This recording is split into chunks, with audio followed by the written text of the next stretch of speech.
I firmly believe we have been here in British Columbia in a public health emergency for over 5 years when it comes to opioid overdoses.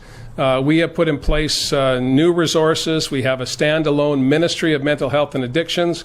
We've been making investments in communities. We've been doing our level best to reduce dependency, to create opportunities for those who have moments of clarity within their addiction to be helped. That when they reach out, we want to be there for them. But this fundamental question that Adam Palmer, the Vancouver Police Department Chief and the head of the National Chiefs outlined today, is where I believe we need to go. If not now, when?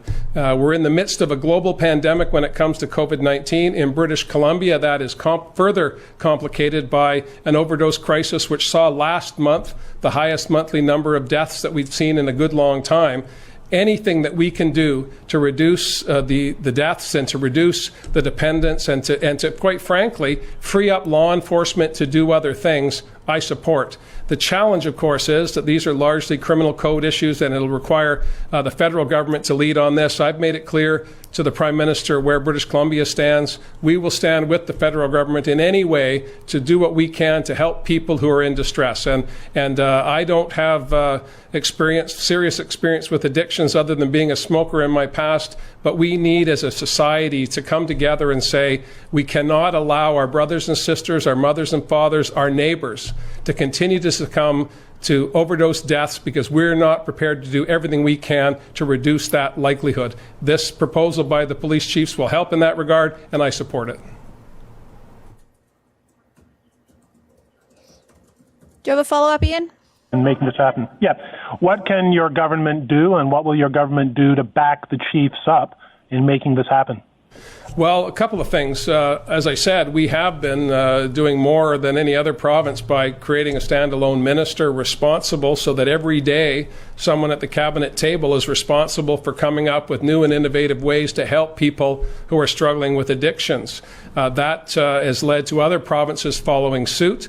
The federal government is very interested in the programs that we have in place in terms of harm reduction, in terms of addressing issues for people with addictions, alternative therapies. Dr. Henry has some very innovative ideas in this regard that I know she shared with her federal colleagues on the public health side.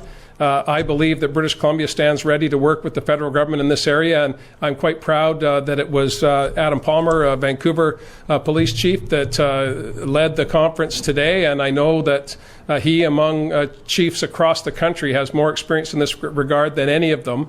We're reviewing the Police Act, first time in 46 years, for the very reason that Adam suggested in his conference today.